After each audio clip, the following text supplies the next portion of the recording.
Today here on the Games for Life podcast, we're going to be talking about PS5 VR, Dying Light 2 being 500 hours, and NFTs being in video games. All discussed here coming up on the Gamers for Life podcast.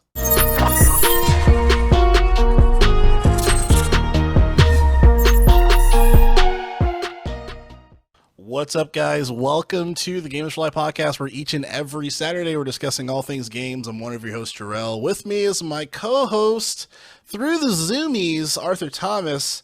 Happy New Year, man. I know this wasn't exactly the type of New Year you wanted going into 2022 with the sickies, or the COVIDs, if you will. Yeah, I got sick, but man, shit happens. Yeah. But everything else has been doing good. Getting more productive, getting more routines in place. I finally remembered to fucking get like do all this like side productive shit I've been putting off for a while. Yeah. Finally did that. Rams are in the playoffs. I'm really glad I got back into football this year. It's been really entertaining. Like, what got me, I stopped watching football for years, because for years it was always just, who's going to play Tom Brady in the Super Bowl? And it really wasn't watchable. But then, like, 3 weeks before the last, like 3 weeks ago, of all 32 teams in NFL, 26 teams were eligible to be in the playoffs via one win. And this last week was pretty insane. Some insane football games. Your Big Ben is definitely doing his Harrison Ford victory lap tour. he does not want to be in the playoffs. He had an interview today. He was like, "Yeah, we're going against one of the best teams in the league. We're probably going to get destroyed. I can't wait to fucking retire." Yeah, that piece of shit. He can. It's fucking riddance. Dude, he made it very clear. Yeah, we're going to get Aspie. I'm not going to give a fuck. I'm going to go home with my retirement money. Yeah, good luck watching the game next year, fans. Like, yeah, he just doesn't care. He's looking forward to lose next week. I can't blame him, but it's still kind of annoying, but it's fine. So for the gentleman that you've seen here on the Zoom that hasn't talked yet, and this is not a Music Buds episode because it's much wider than it usually is. Because Arthur's in there. But we got good old Preston Bud from the Music Buds. Hey, what's up, everybody? Joining us here. Thanks for coming on the show, man. Thank you for having me. First episode of the year. I'm happy to be here. Yes, indeed. Happy to have you here on the show. So before getting started here on the, just I guess when it comes to the couple things we're going to talk about today, I mean, anything you've been playing in general? I got back in on Final Fantasy 14. Nice. I got pulled back in. All the talk of queues and stop selling the game and all made me go, damn, I've been gone for a long time. And I hopped back on. Apparently, I was gone for 2,017 days or some shit like that. So it tells you how long you've been gone. It doesn't tell me, but the last mail that I received in game from one of my friends that I was playing with was about that long. So holy shit, that's crazy. Yeah, so I stopped for a long ass time. How is it now? How's it coming back after that long? It's a lot because I only had one of the DLCs, so now I had to pick up the rest of them, and I'm just like working through the story. And I'm switching from DPS to healer. Hey, support characters. There you go. Those DPS queues, man, can't do them. I ain't got the time for those anymore. There you go. Yeah, it's funny, Arthur. When I was talking to them after one of the episodes, him and Chris, they're like, "Oh yeah, I'm getting into Final Fantasy 14." And I was like, "Oh wow, like it's." People are still playing it, obviously, but I remember we were talking about Final Fantasy 14 not too long ago. So, well, because it was one of the nominees for like continuing content. I forget the name of the category, but it was like No Man's Sky. I forget who took it, but it was like a category of like continuing content. Yeah, right. It's funny you say you're getting back getting back into an old game, dude. Oh, I remember last time we were talking a while back. We had you on. I got back. I started playing Knights of the Star Wars. Knights of the Republic. Yeah. Because I was watching more information about the remake that's coming out. Mm-hmm. And yeah, man, dude, Preston, I gotta tell you, man, the game still holds up. like both aesthetically and mechanics. It holds up. Classic. Still don't game. know if I'm gonna play it. It's so good. You've played it? But you've played it before, though. No, right? he hasn't. Yeah, I played a little bit. I have it on Steam, but a like little I just couldn't really like. It couldn't keep me, so I was just like, all right, whatever. That's what I'm saying, because that's one thing I like about it is that compared to like some of the large, massive open world RPGs compared to today, the game just fucking starts. Like I tried playing The Witcher and Dragon Age Origins, Dragon Age Inquisition, and after like 3 hours of into those games, I'm like, when does the game start? When does the ball start rolling? Remember you're messaging me. You're like, "Hey, so like, when do we like do shit in the game?" But I'm like, I know it takes a while. I said, I've been thinking there's a planet you go to, and it kind of starts to kick up a little bit. But Star Wars like kicks off. It's like there's this little like, put it this way: I'm 6 hours into the game. It feels like with how much content and stuff and mechanics I have that's going on, it feels like I'm like 15 hours into the game. It just with how much the game has already like begun. Like I'm 6 hours into the game, already have a few party members, stuff like that. Yeah, I like it. And this is the first one, right, Arthur? The OG, yeah. Yeah, so this is the OG BioWare shenanigans you're getting. BioWare Corp. Yeah, I might just wait for the remaster. Unfortunately, though, I don't know if I want to start that because I did get a lot more into Star Wars. Ever since I've played that, so I think I might have a different appreciation for it now. But I think I'll still wait. Hold on. The two things I like about it, like if I just sell it one sentence, it's one of the few Star Wars games where you can actually truly choose your side, and it has a really good original story. Like other games have like advertised choosing your side, but they don't really like Jedi Fallen Order. You there's no choice of whether you're, Sith, Jedi or Grey Jedi. Same thing with the campaign for Battlefront 2. You can't really choose if you're the Republic or the Resistance. You just whatever the story's aligned for you. So that's the thing. I really was craving a Star Wars game, and I almost started playing Fallen Order, but I was like, but I want to choose who I am. Yeah, you're really fucking choosing. You're like, God, why did you kill all those children? They had money. Fuck them kids. And like you're like deformed because you're trying, you're choosing more on the Sith side. It's pretty brilliant. But yeah, that's like.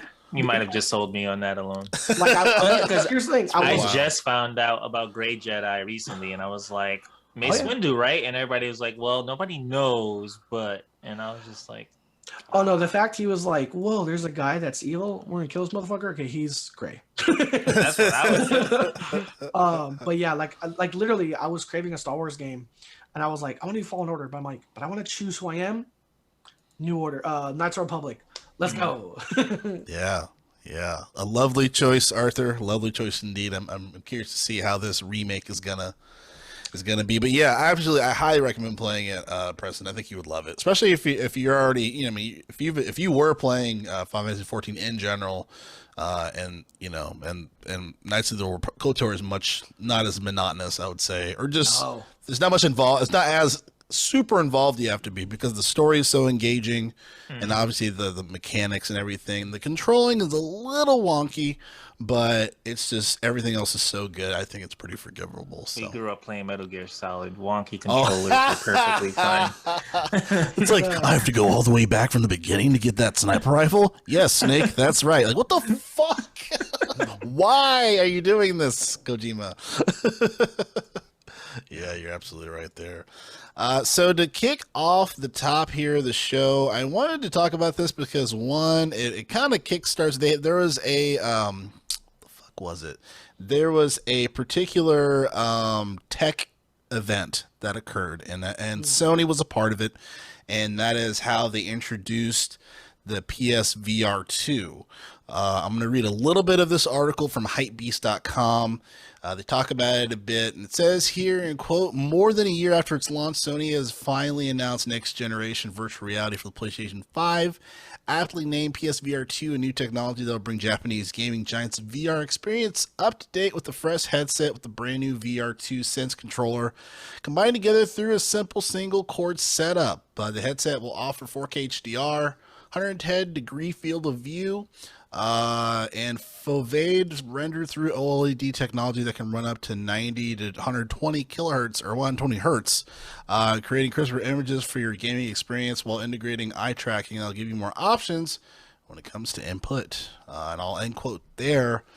And interesting stuff. I know originally, the VR stuff wasn't really my cup of tea per se. However, I'm curious to see how everyone feels about it now, given new console, new technology, new generation. Arthur, you were saying how you were pretty excited about this. I wanted to pick your brain on it. I feel like day one VR stuff was like kind of in the uncanny valley. Like it was advanced, but still jank. And we were like, it's just, for me, it was just, and for a lot of people, at least day one VR, it's like, it was jank enough to not really super hop onto. Like there wasn't enough features. But now, now that, with the strides that Oculus Quest has made, and also the list of games, because the list of games is like, oh my God, you could pick up a box and throw a box, and it was like, wow, box throwing mechanics. Whoa. But now again, with how much like you can integrate your actual fingers, and all these little these little but yet significant quality of life features to the genre itself. I think we've got past that uncanny valley jankness to where, okay, the tech is good, but like both the tech is good, the mechanics are good, and the games coming out to support it are worth my money. Like there's going to be a Horizon game, Call of the Mountain, coming out for it. Like that's big. Like because up until now, I feel like VR games have just been VR games. Like these like their own niche of games, and they're like outside of like other IPs or series. But they have that, and then I forget if it was rumored or confirmed they want to have which I think if it's confirmed, awesome. A Spider-Man VR game in the same world. It's gonna be like kind of like the Horizon thing. How there's gonna be like Horizon Zero Dawn, and then this Horizon VR game. There's a Spider-Man game, so there's gonna be a Spider-Man fully supported VR game. I forget that was a rumor, confirmed. Yeah. Either way, that's that potential again with the working tech and mechanics. That sounds awesome. Yeah. What are your thoughts on that, Preston?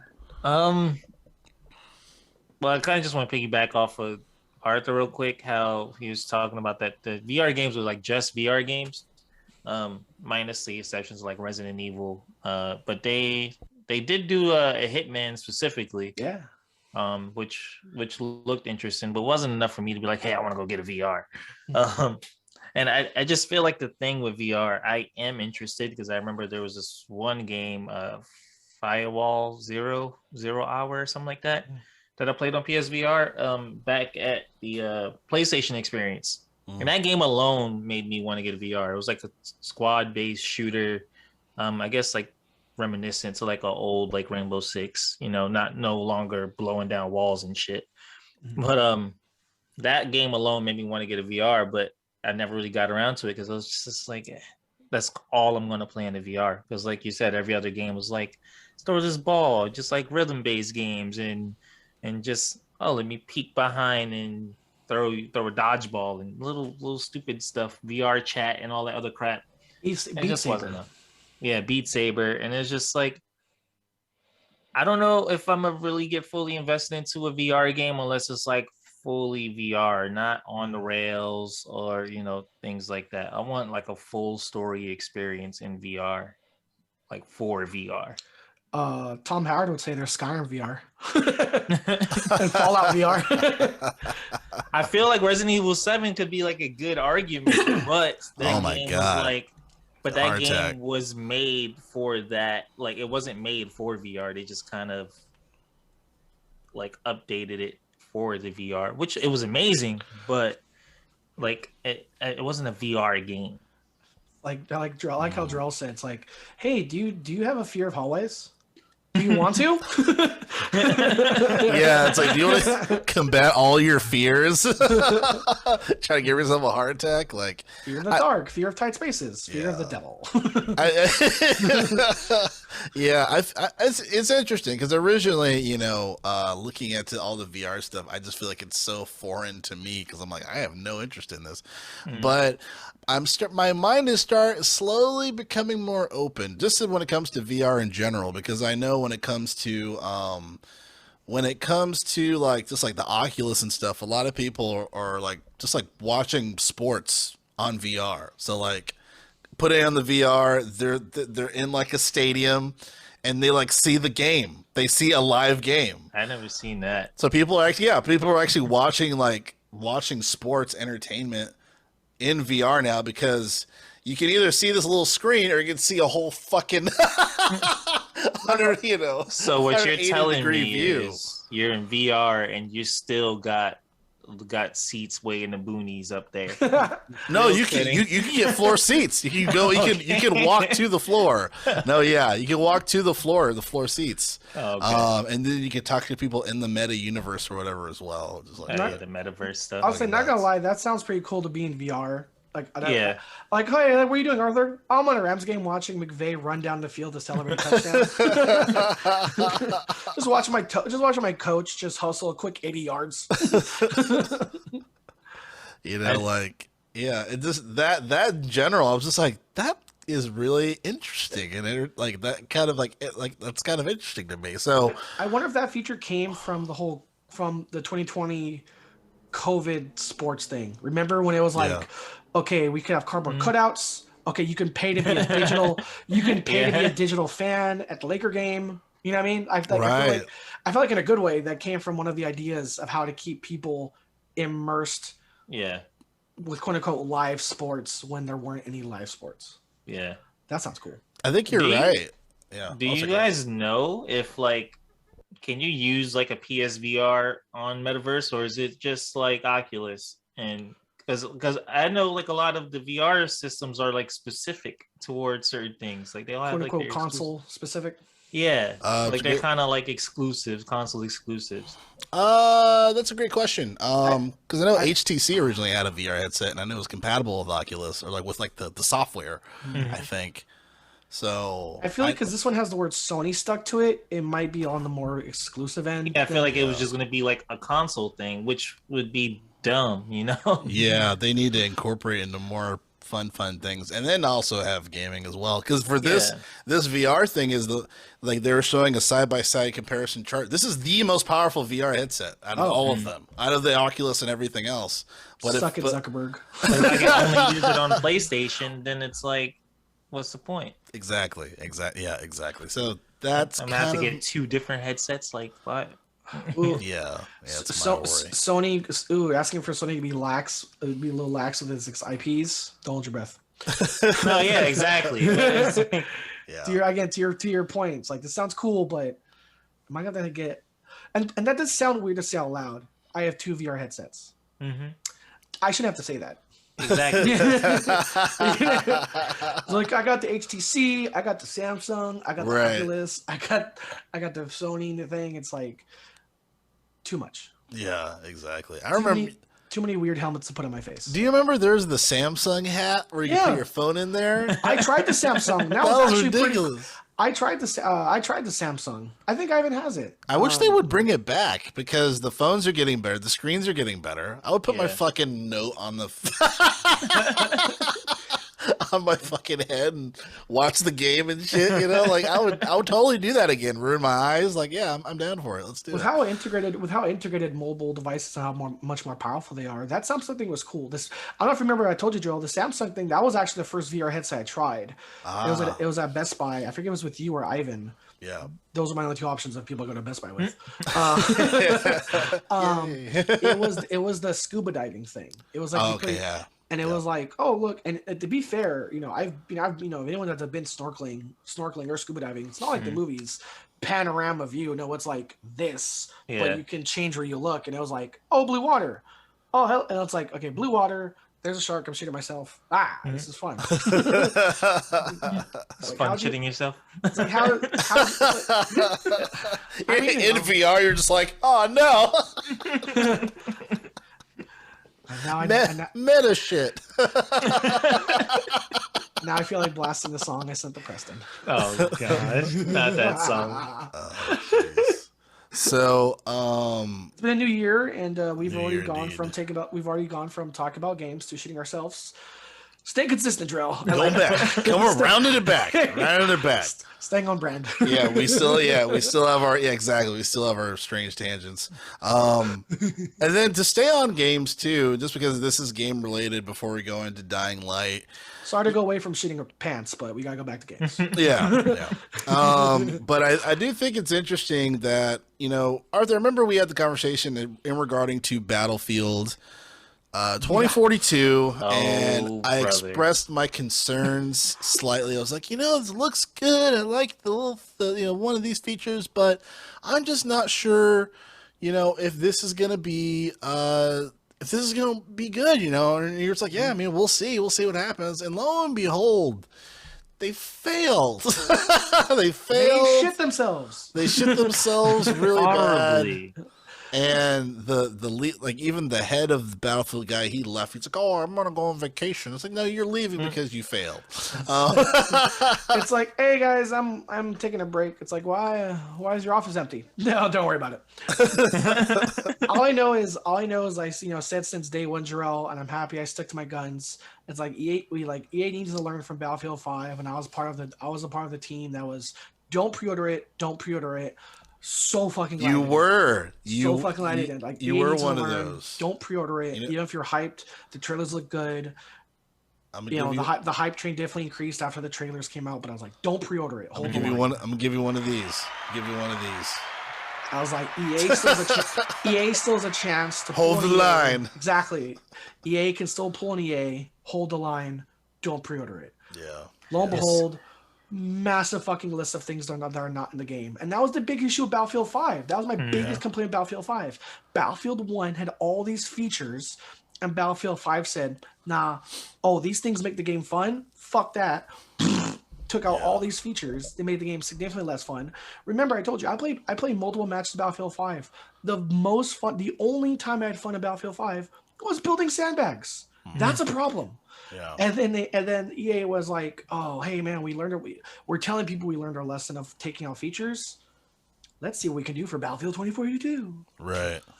Can we forget about taking out features for a second? How about completely changing the fucking game and adding specialists? Seriously, what the fuck was that? They're like, "Hey, Overwatch is super successful. We have 10 different specialists. So are you saying I can't use a med kit and defibrillators? No, you can't. You need a specialist. No. Wait, what the fuck? So there's a special. Well, I think any teammate can pick you up technically, but there's a specialist that picks you up faster and revives you with like bonus health. And then god, that's literally the stupid feature from Battlefield 5. God damn. And then they have a guy who one of his abilities is to drop like an ammo crate. So most people use him because his ability is to drop an ammo crate, and then he can switch his gadget to like a med kit, rocket launcher, whatever. So he's like the most well-rounded one, most utility class. Yeah, because you can get your ammo crate and still get everything else. But it's like otherwise, you get a rocket launcher, you can't get ammo, and you can't get ammo unless you have somebody who's willing to run ammo. So it's like everybody's playing selfish as fuck, and it's like this is not why we play Battlefield.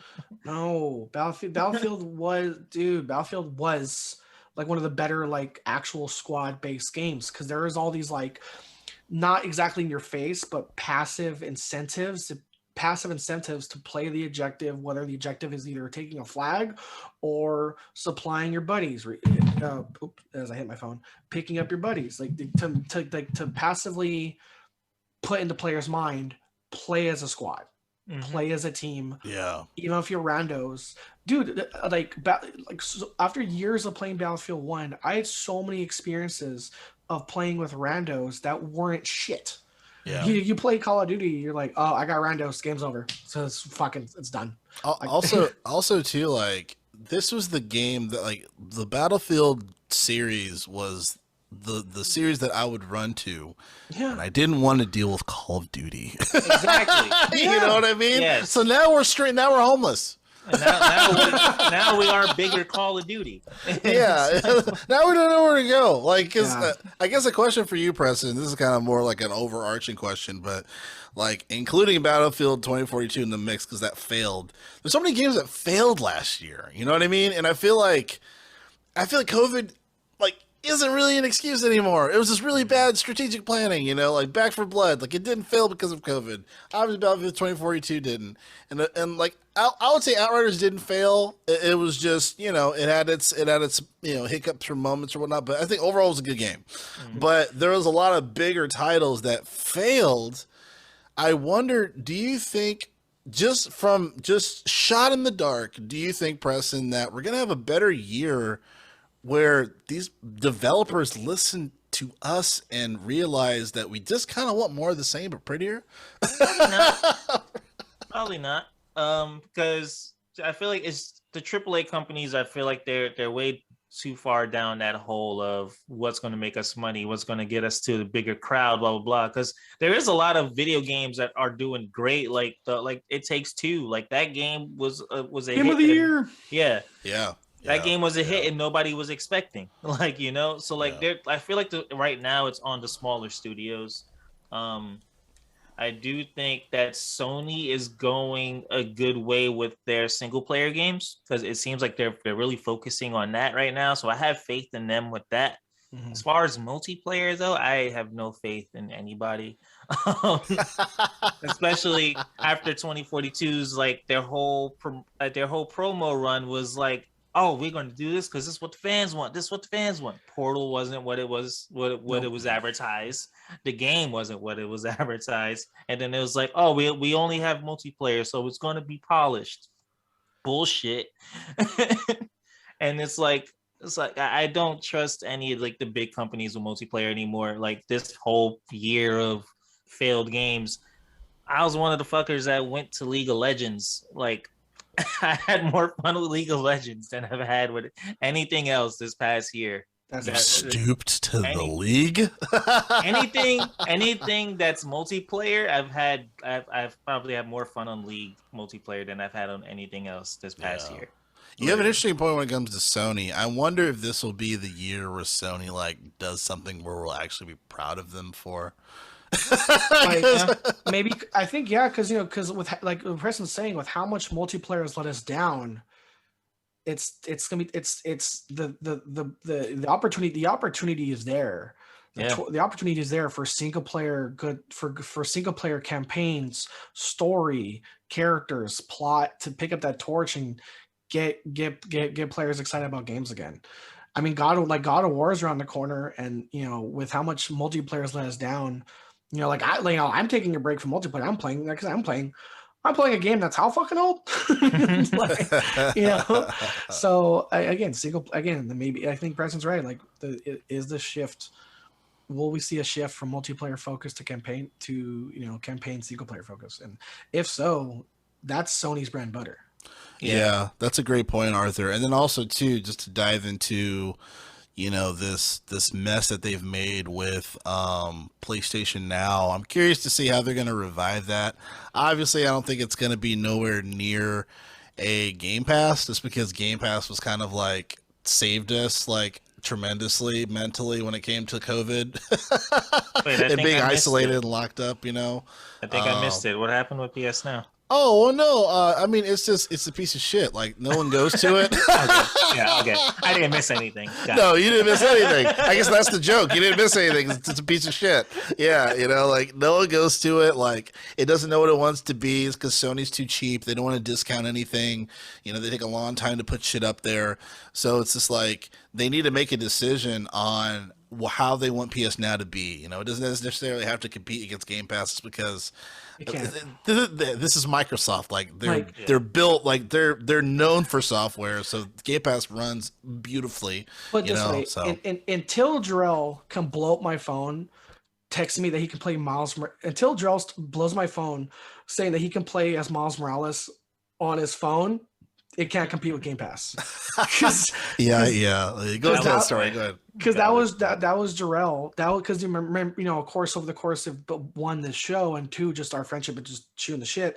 I've been telling Jerrell like Game Pass, and it's on PC now. And then also, and I told him about, and then I mentioned the xCloud thing, that it's coming to. Pretty much it's coming to mobile devices, but not in the sense that it's the mobile version. It's just the game, and all of a sudden, after like months of me telling about that, my phone just starts blowing up. Arthur, I'm playing Doom on my iPhone. Wow. I did not have an iPhone ad. Sorry, Samsung Note 10 Plus. You know how I feel about Apple. Wait. I think here's what it was. I think it was, you said you were playing on your phone with a PlayStation controller. Yeah. That's what it was. I remember there was an off-brand thing involved. That's why. Yeah. You were blowing on my phone, amazed that you can play Doom, the new Doom, on your phone with a Sony controller. The full game, bro. Yeah. It was just, to me, it was just very, in a world of like the Nintendos where like that would never happen. You would never be able to play Spelunky or whatever the fuck on like your phone. Like, what the fuck? Who do I have to sue? That was your nail in the coffin of the future is now, and Game Pass leading the way. Yeah, like obviously I don't think Sony will ever get to that point, but I just think it needs to, this is just me being a 33-year-old gamer. I would love it if it's just like the PS2, PS3 store, like virtual thing where I can play it in high def, I can play it on my PC, or I can play it kind on of like how Nintendo has with the SNES games and all that stuff. Exactly. I would love it if they just went that route, because PS2 is still my favorite console of all time. So, it's just like, fuck it, just do that. But I don't know. Like, I wish it, and that's the thing too, because that's the other thing too, is because remember Joe, we were talking about how like maybe the farther we get into the future, is it harder to actually make these IPs playable because there was a thing where the code was lost or something is just not compatible. Like Source code. Source code, like there's an issue with the Mass Effect Legendary Edition, and there are some DLCs that will be available. But at the same time, like Preston said, Nintendo has been perfectly re-releasing their NES and SNES games for years, even and continue now. True. So it's like, is it difficult? What the fuck is Nintendo doing to make it so fucking easy? Like, where that's a great point. Nintendo's probably more organized because they care about their IPs. Yeah. Oh, for sure. Yeah, that's true. No, that's a really great point, Arthur, that you make. Another thing too is that the longer people wait, the more difficult to get. Just the more of these ridiculous lawsuits will happen. So I don't know if you remember. To explain what I mean, Preston, I don't know if you heard about what was it, Metal Gear Solid? I'm not sure which one. I think it might have been all of them, but they're being sued because of the footage that's in those games, the real footage. They're like, you don't have rights to that. They're like, you don't have rights to that. We're suing you. I'm like, it's been 20 years. Like, are you fucking kidding me? You're gonna sue me for a 20-year-old game? Wait, you know what? Low key, I don't give a fuck because it's not Kojima's problem anymore. Oh, that's true. Yeah, Kojima's like, suck it. Yeah. Kojima's just reading this news, drinking a beer. Like, sucks to you guys. Yeah, he's like, I give no fucks. Kojima calls his lawyer. Don't worry about it. Not our fucking problem. They wanted to screw over Kojima, and now look. That's a great point. Because I'm like, dude, do I have to buy all the fucking Metal Gears so they don't go away? They put some other bullshit on there? Like, it's so infuriating. CG edit scenes. Yeah, dude. Like, it's just it's frustrating all around. But other than that, hopefully we go into the new year with some good games.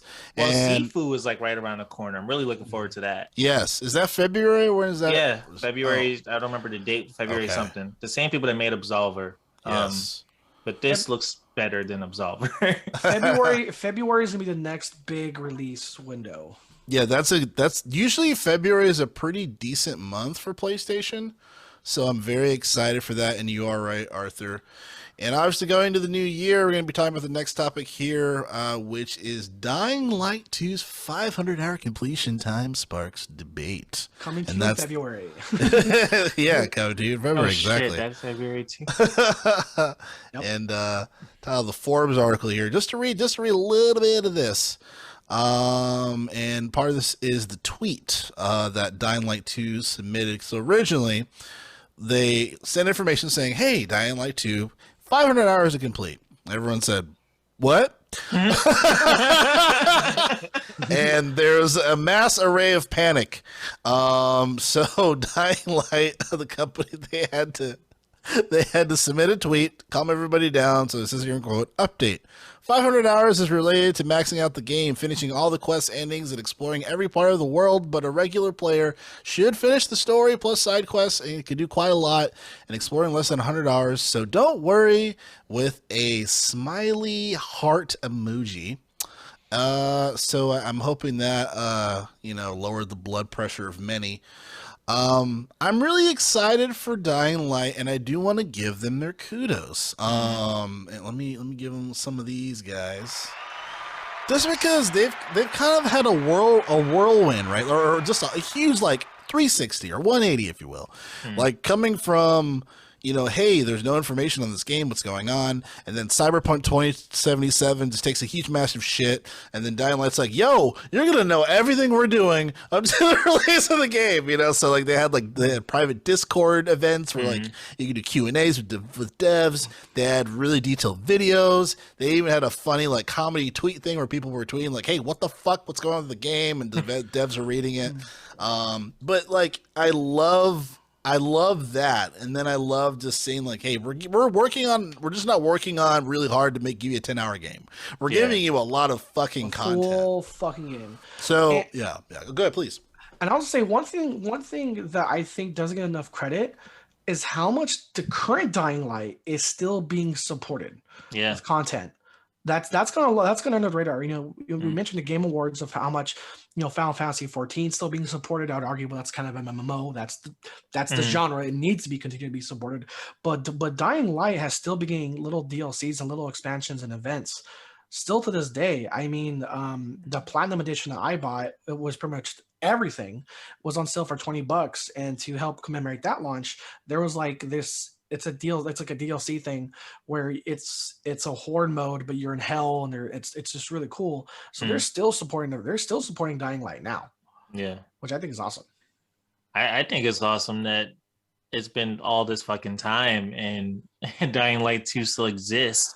Yeah. That's true. For our longest time, we were like, "Are we getting this game?"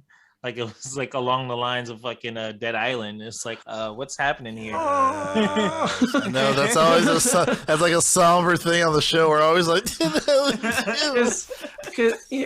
the thing is that's funny, in terms of the kind of the quote unquote social media timeline of for arguably here and there for years, people were asking, is this game going to still come out because it's quote unquote brother sister game, that Dead Island.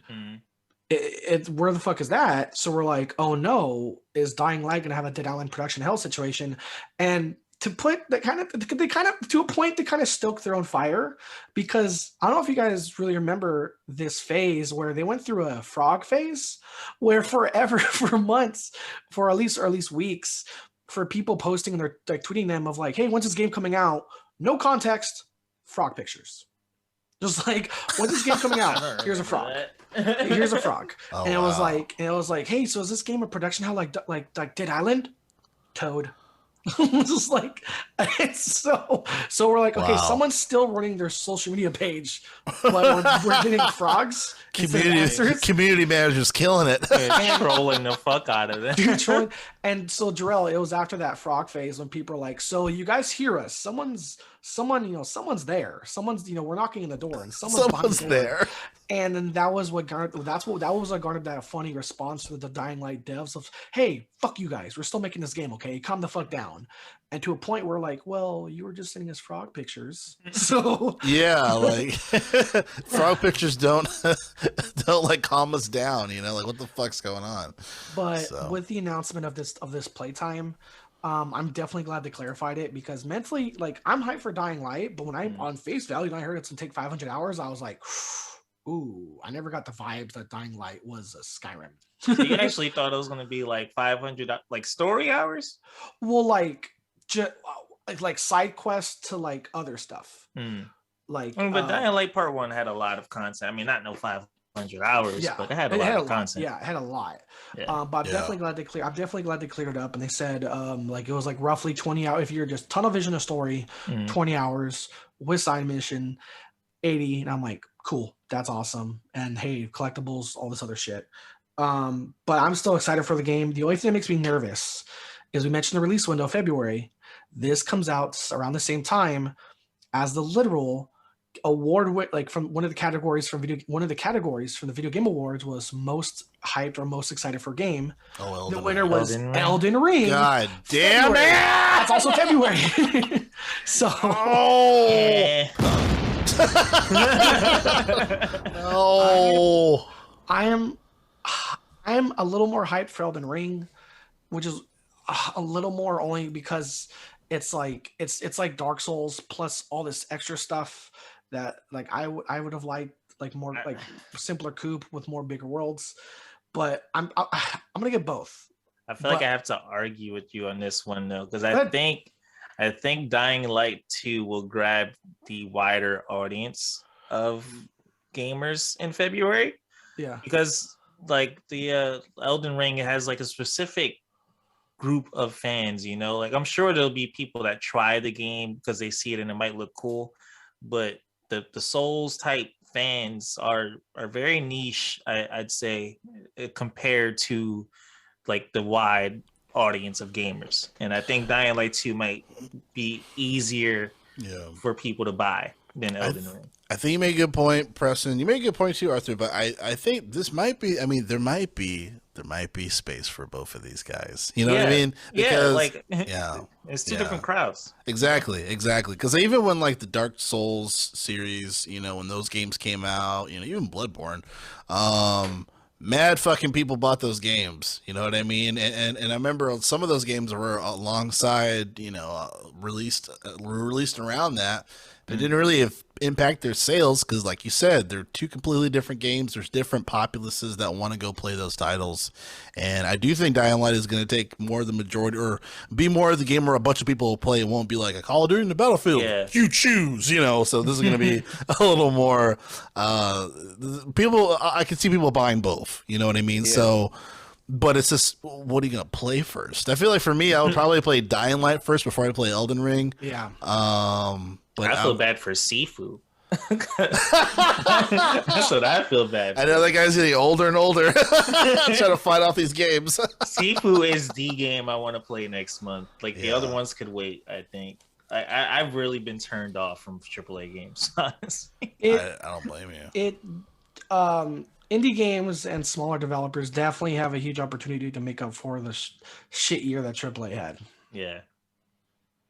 The Sifu is the game. So I'm curious about the games that are coming out, just all of them. I think we got a lot of the big ones. God of War is on the list.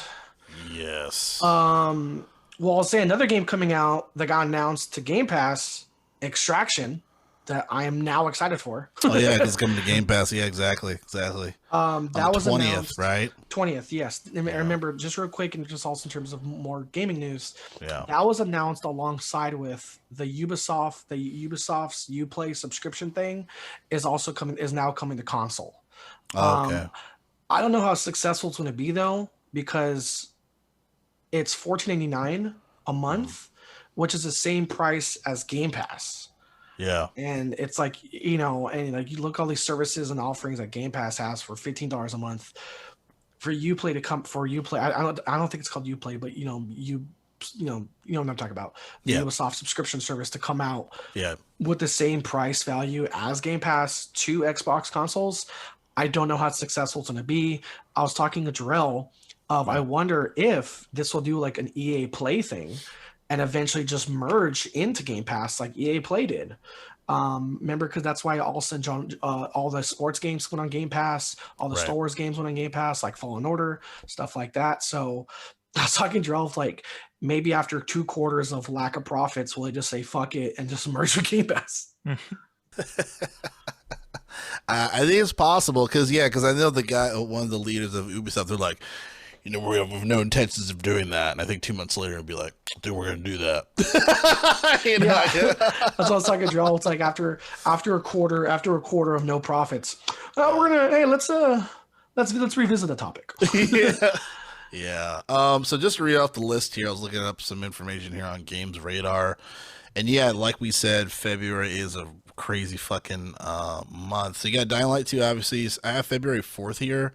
And then we have the Elden Ring on the 25th. So we do have a gap on that one. However, Horizon Forbidden West looks like it's going to be in February as well on the 18th. Oh, yeah. So that's going to be another one that'll be pretty big. And then, of course, Sifu is going to be on the 8th of February.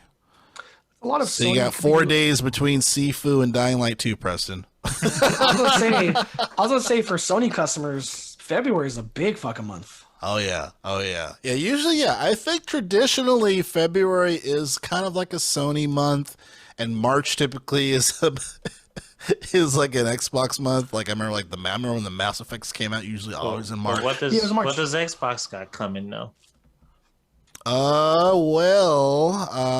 In February or in March? Period. Well, remember, so you said, what does Xbox have coming out? Well, remember, a lot of these games are multi-platform, right? So Elden Ring is multi-platform, so is Dying Light 2. If we want to talk about specifically, Halo just came out, so I mean, in its argument, I don't think anything has to come out as of yet. But I will say, if there's anything that and I think this is kind of leading to your point, probably, Preston. The only type of thing that I will give critique for Microsoft is, as far as for some of their exclusives, lacking in the old exclusive bag.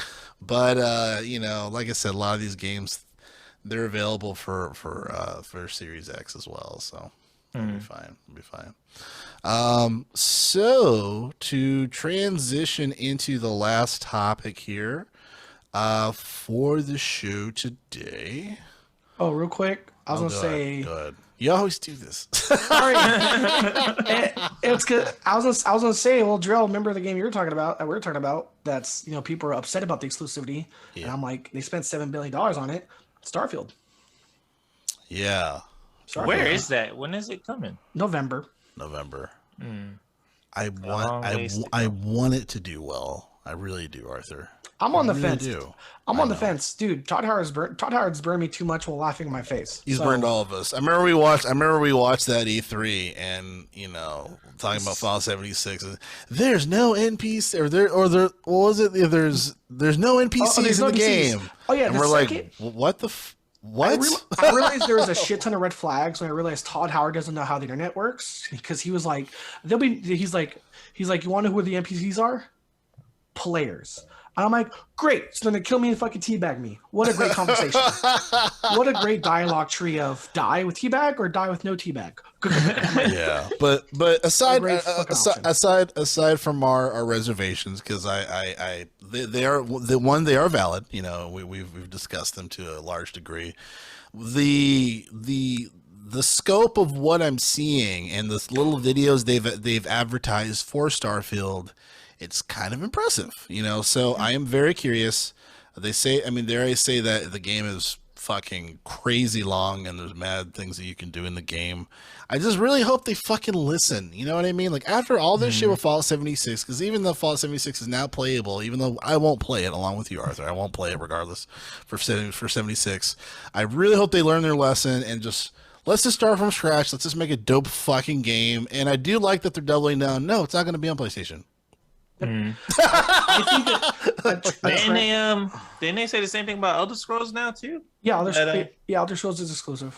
Yeah, because I remember they were like, oh yeah, don't worry, like they'll still get Elder Scrolls because it's already in progress, and then they were like, yeah, no, it's only coming to Xbox. Yeah, it's like, guys, we spent like $7 billion. We changed our mind. It's ours. One thing I will say real quick before you go to the last topic is, continue off Preston's thing of last year was the year of AAA letdowns. Something that needs to end right now, real fast, is this idea of releasing unfinished games and having them not playable till a year later, and then fucking making that a marketing thing of how much content has been added to the game a year later. It's like, fuck you. Where was this playability? Where was this? How much the game functioned day one? Everybody's trying to be No Man's Sky, dude. Because I'm fucking over that. Like, again, releasing a game and having it not truly playable till a year later, done. Like, fuck that. I'm with you, Arthur. I don't know if we're ever gonna get that. I don't think we are. Just because I think it's more of like it's the business side of stuff. The fiscal year. This game needs to be released by the end of the fiscal year, so we need to make our money before the fiscal year is over. And then don't worry, roll all the updates and DLC. Yeah, don't worry. We'll update and everything after we have the people's money because we need to make the quota for the year. A lovable asterisk to that. That I think's been killing it in terms of the solo stuff. Halo. Halo was like, oh. But look, they had to go free to play. You know what? To be honest, Halo, like, I feel like, like in Star Wars, I'm like failing on like what the fucking jet is in the name of it. Just like when it's slowly trying to get out from like debris or something, like escaping like the Death Star or whatever it is. Yeah. I feel like that was Halo Infinite, bro. Like Halo Infinite could have easily been the game alongside everything else that fucking failed. It was about to. You guys remember the trailer? Yeah, but it did. And then they pulled it back. They pulled it like because everybody was like, no, not Halo. Yeah. Yeah, because we all saw it. We're like, what the fuck is happening? Like, and then who snuck in this N64 character? So like, but yeah, like Halo is a very like, and I think because that's literally Xbox's mascot. So like the support of like, we need to fucking fix this, and you have the lovely Phil Spencer to save the day as well. As far as like, everyone got in that meeting after that fucking concert was like, okay, we're gonna push it back a year, and they did. And then you dropping the news of, hey, so it looks great, we're gonna give you the campaign. Hey, what about co-op? Yeah, May next year. What the fuck? So like they almost dropped the ball, bro. Like they almost fumbled that shit. And then I guess one of the developers actually apologized. He said like, hey, we're sorry about that, which I was like, oh wow, I that's really surprising. But the gameplay, yeah, they just got away with Halo Infinite. Got away with it. I haven't played the campaign because of that, because of the lack of coopness still. But from what I'm hearing of the campaign, it's doing really well and players are loving it. I played a little bit. It's good. It's a Halo game. It's pretty solid. It's solid. Yeah. It's solid. How is the open world aspect of it? I haven't gotten that far into it because I think it's like a few hours before that actually opens up. So I'm kind of excited once it gets to that point. You're in tutorial land. Yeah, and then also I'm waiting for that update where I can play levels over again, because right now if you play a level you can't play it again. So I'm waiting for that. But at least they have a scoreboard in their multiplayer. Yeah. They do. They're like, guys, we need a scoreboard. Let's keep it. I still can't believe that was like a note in the new fucking patch notes for Battlefield. Coming soon. A scoreboard. Jesus fucking Christ. And you know what too, and this is what I appreciate 3434. You remember, Arthur, where 3434. Nice. That's good. That's good. You should come back on the show. No, but they also released patch updates for Halo Infinite. Super transparent. Remember that? Crazy detailed. I remember. Which I was like, whoa, It was following. It was that patch note. Because I remember we talked about that. That patch note transparency came from another failed patch update from Cyberpunk. Yeah, that was another like, what the fuck are they doing? Okay, release the notes. Just do it. Just do it, Jim. Everybody was like, let's not be them. Yeah, let's not be them. Exactly. Cyberpunk releases. It's on fire. It's all on fire. And then a patch note comes out. Oh my god, the patch notes are on fire. And then Halo's like, "Hey, don't we have a patch note coming out? List all the things that we're doing right compared to Cyberpunk." That was their internal memo of like, "Ooh, did Cyberpunk not have this? Okay, well, mention the fact that we have that. I remember like ray tracing. That was a big thing. I remember like, if not ray tracing, but there was a few like line to line comparisons of Cyberpunk doesn't have this. Oh, we have that. Mention that. Cyberpunk doesn't have this. We have that. Fucking mention that. So it was like all these things of like, we have that. Absolutely. You're absolutely right. Hilarious. All right, we're going to take a quick break, but we're going to come back. We're going to talk about NFT and video games and what that means for the world of gamers. We'll be right back here at the Gamers for Life podcast.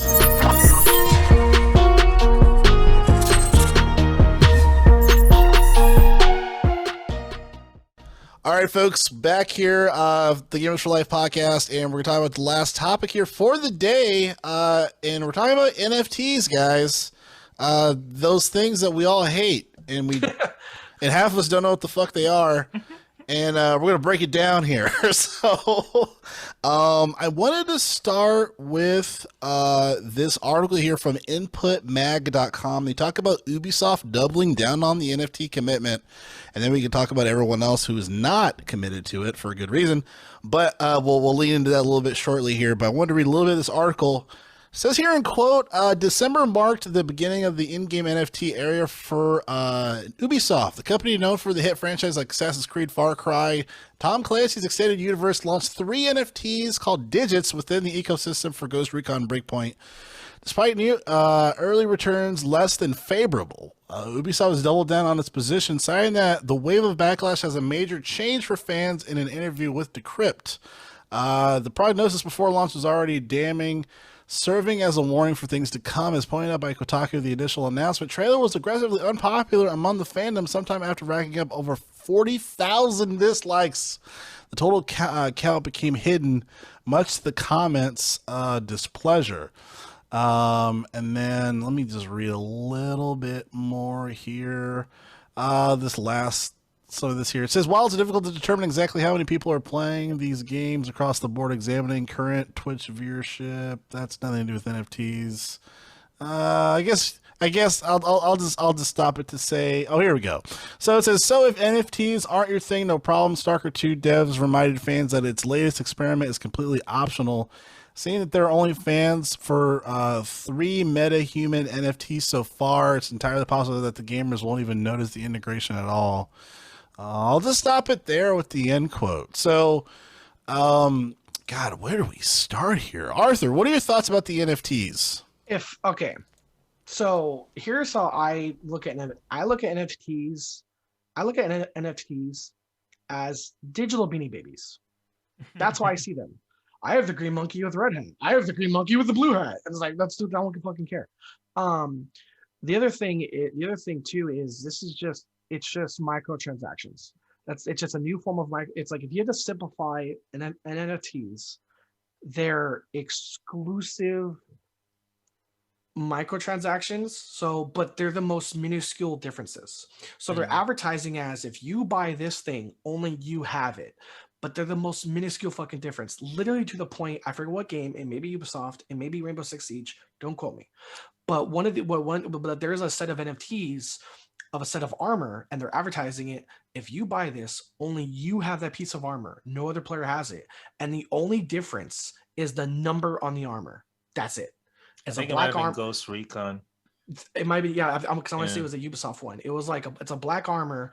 So you have black armor with 001. Oh, you're the only one with 001. Oh, you have 005, and like that's it. It's just, so to me, it's like these are just on par or synonymous with digital Beanie Babies and microtransactions. You want a blue elephant wearing a red hat? You're the only one with the blue elephant with the red hat. Well, someone else is a blue elephant with a green hat. They're super different. That's how I see these. And it's only a matter of time before it gets to the point where we have a slightly different red hat. Yours is it's a different kind of red now. Yeah. You want a maroon hat? Don't worry, because that guy's hat's not maroon; it's burgundy. Yeah, because it's very concerning to me too, because I feel like this is not only a loophole for microtransactions, but also a loophole for illegal things that they shouldn't be doing in the States. Obviously we talked about Arthur, how China's finally giving a shit, and telling their people they can't play more than X number of hours a day, and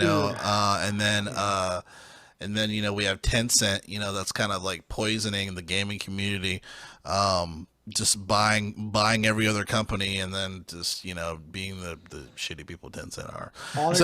They're just making them mobile fucking paychecks. Yeah, and I'm worried about this because not just because Tencent's Tencent, but Square Enix already said they're into the NFT thing, and then sooner or later we're gonna hear EA's into the NFT thing. You know what I mean? So I don't think this is going to go away. No. But I'm really worried about the fact of just kind of like diluting the.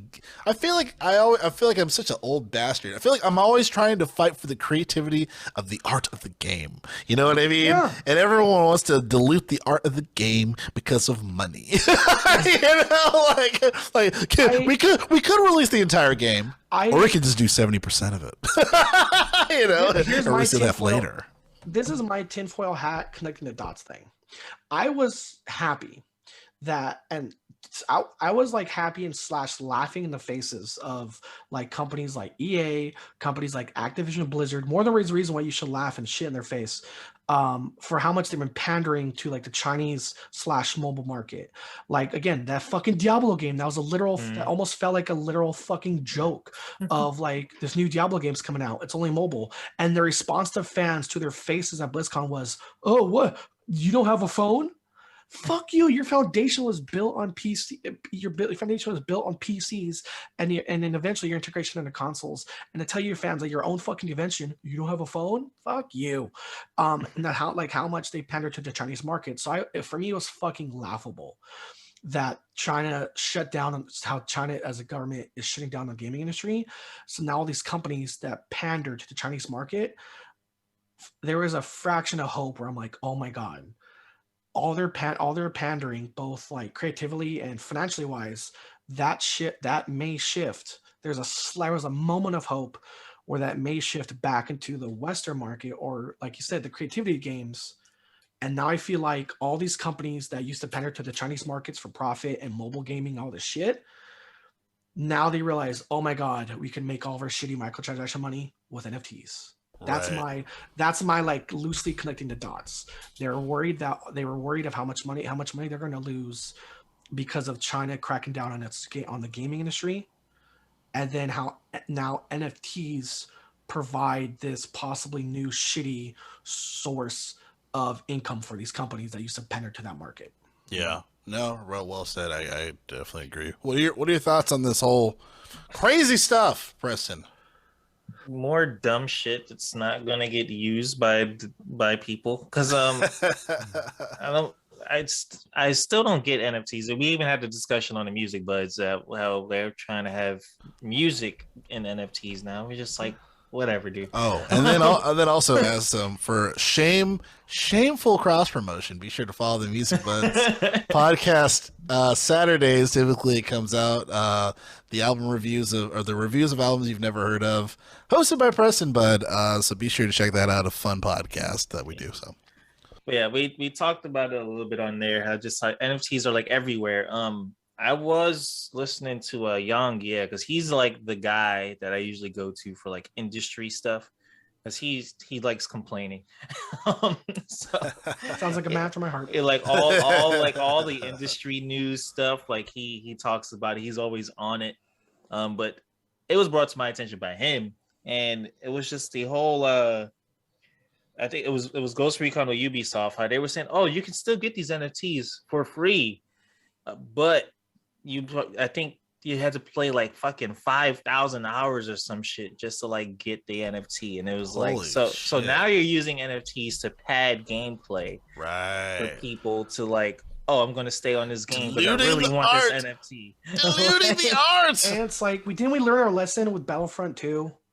Yeah, where Bob Eisner had a fucking pimp slap EA. What the fuck are you doing? And then, it's like, why are we on? What was that? You gonna fuck with my characters. We don't care about them. You fuck with my money. And then I think Sega, they had NFT plans. They're backing out of it. Konami tried it too with Castlevania, the 35th anniversary, and it was like, bro, like, why? Just stop doing this shit. It adds nothing to the gaming community. It's all like selfish shit. You know who I feel like would be the most successful at it? Oh. Nintendo. Oh my god. You know what I mean? People already buy stupid shit for Nintendo. If they present it in a cutesy way and Miyamoto's just hamming it up and you got Mario jumping around and shit, they could be the most successful NFT motherfuckers around. And Nintendo likes their exclusiveness. Remember, Jerrell? Yeah. Hey, second busiest store in Southern California. Pikachu 3DSs. We'll give you 2. Yeah, it's like, oh, we got it's 2 for you. And then it's like, I don't even know if Nintendo will be able to get away with it, because at some point everybody's just going to be doing the internet thing. They're going to screen record the NFT. They're going to screenshot the NFT. And what the fuck is Nintendo going to do? Sue every single person? That's like new lawsuit coming up 2023. Nintendo versus the internet.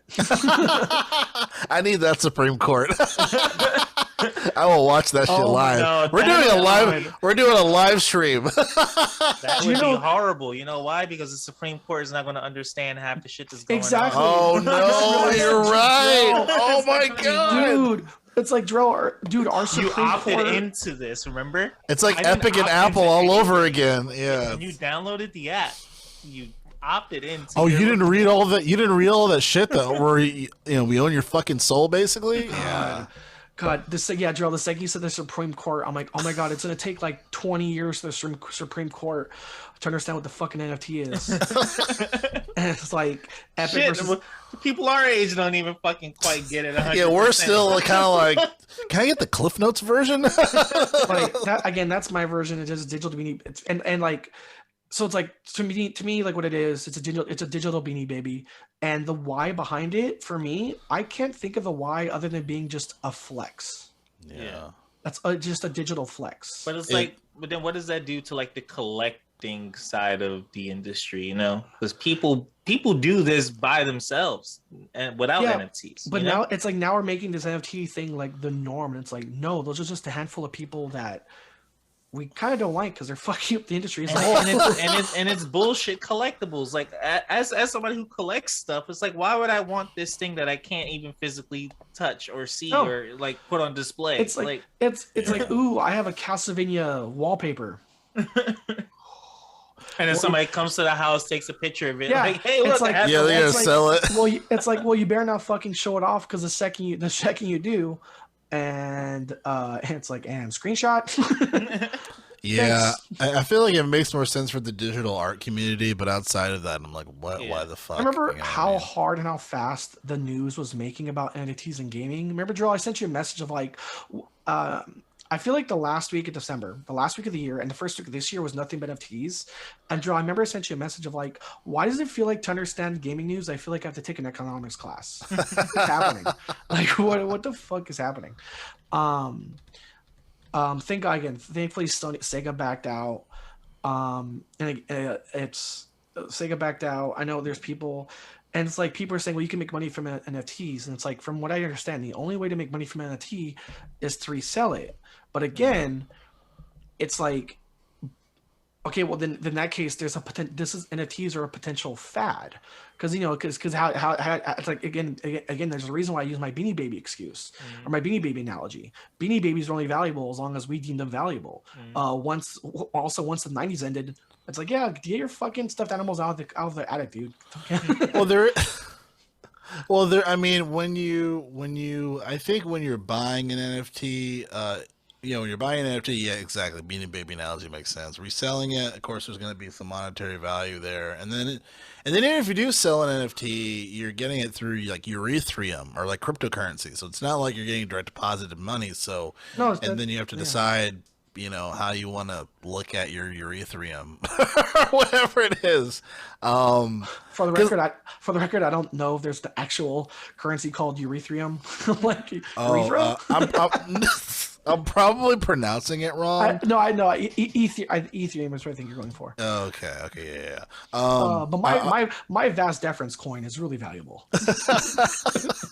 Because I was looking up just for shits and giggles, like who is the richest digital artist, like right now, because that would, and if that person doesn't know about NFTs, they might want to know to be even richer. But it was like Damien Hirst, English musician. He has a net worth of 700 million. He's the richest digital artist. He was the richest digital artist last year. So I mean, I know he has his dick in NFTs. So but yeah, when it comes back to gaming, like it's just exactly a loophole for microtransactions. Like, there's a reason why there's 40,000 negative or 40,000 dislikes and many fucking negative forums on Reddit saying like, fuck out of here, you fuckers. You know what I mean? Like, we just want the game, So it's just like constantly, time and time again, we have to fight for the art of just the game. We just imagine if people like EA are doing this and then releasing a game that doesn't work. Right. like Ubisoft. like they already were like, I remember when Assassin's Creed Unity came out. The game, like that game was literally broken. Like, like people were skeletons. I was like, wait, I mean, you didn't have fun playing. You didn't have fun playing as as a pair of eyeballs. Yeah.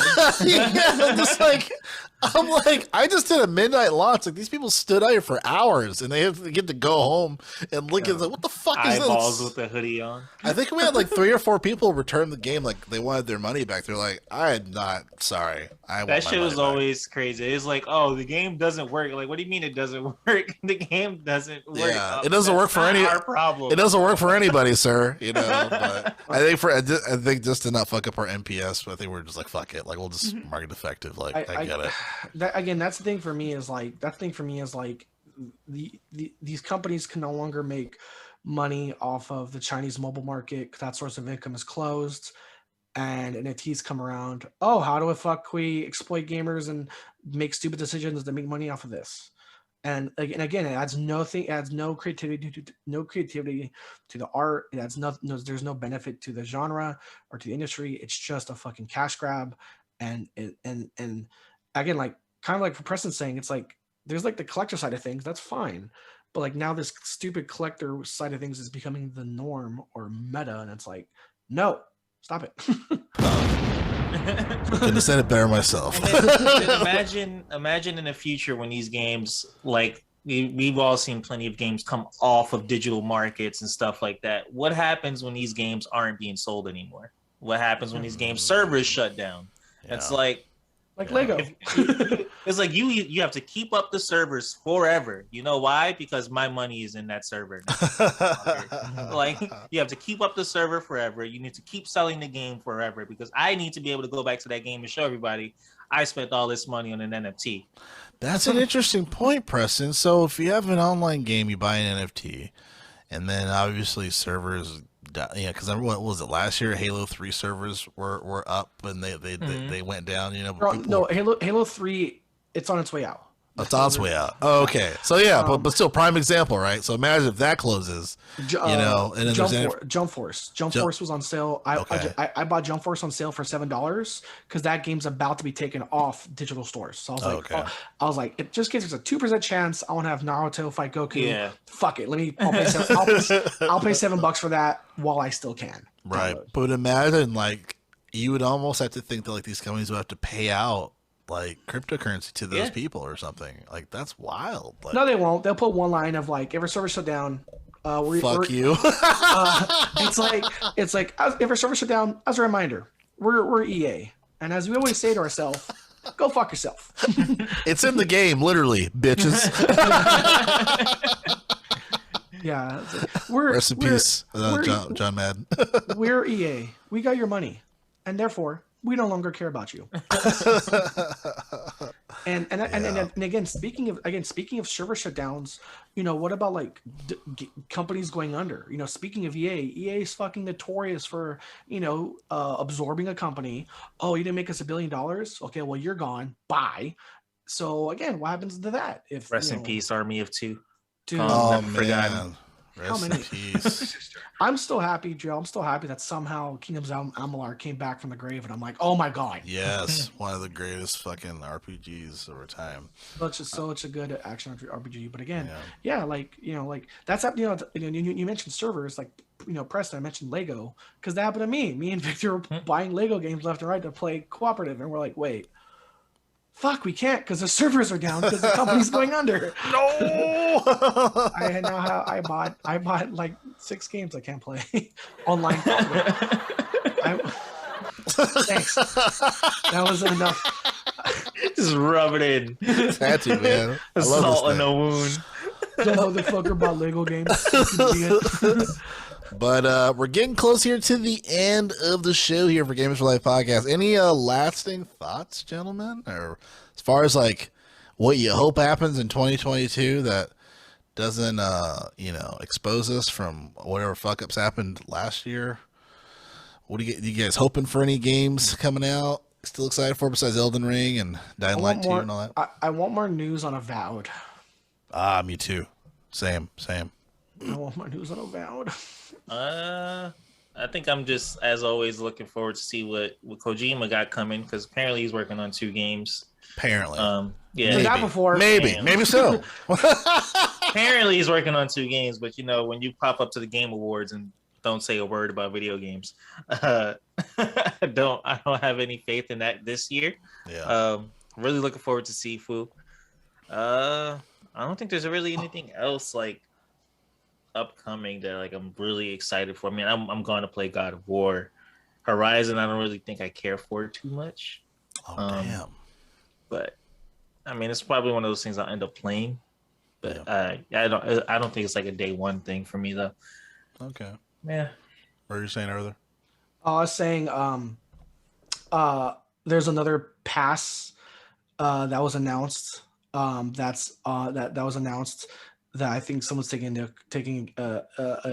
note from Xbox's playbook. The Taco Bell Taco Pass. Oh my! How did we not talk about that? Yeah. Okay, wait. Taco Pass. Okay, let's hold Is that. Taco Bell getting into this? Let's hold that Yes. let's hold that for the next episode because Okay. we need like 30 minutes on that bitch like alone. Yeah, that'll probably be a great one for like our pre shows that we were talking about. We're gonna start doing. Yeah, Drell, let's mark it down since next week will be our first recording in session in person. we're getting tacos. Well, we can't eat as we pod, but yes, we are getting Taco Bell. Free hand. We'll eat Yeah. Yeah. Fuck, Gordita Crunch on me, man. I love my chalupas. Well, first of all, thanks, Preston, for being on the show, man. Most likely, we always appreciate it. So thank you so much. Only most likely. I'm sorry. I didn't mean most likely. I was being an asshole. Well, yeah, thank you. My words got mixed up. I'm a piece of shit. Sorry. Thank you for having me. Everybody is here. Follow the Music Buds, especially if you're into hip hop, rap, R&B, stuff like that. Yeah. If you're looking for new music, that's what we're there for. We listen to the bad music for you, and we pick out the good stuff that they got. Yeah. So yeah, come listen to that podcast and music news. We got you on that as well. Awesome. Very cool. Well, ladies and gentlemen, this is going to wrap up another episode here of the Gamers for Life podcast, the first of the year. So happy New Year. You're going to be seeing us a lot more of us throughout the year. But again, I'm one of your hosts, Jerrell, with my co-host, Arthur Thomas. And me as I drop my phone. Again. I have a small table. All right. Well, thank you guys. We will see you next week.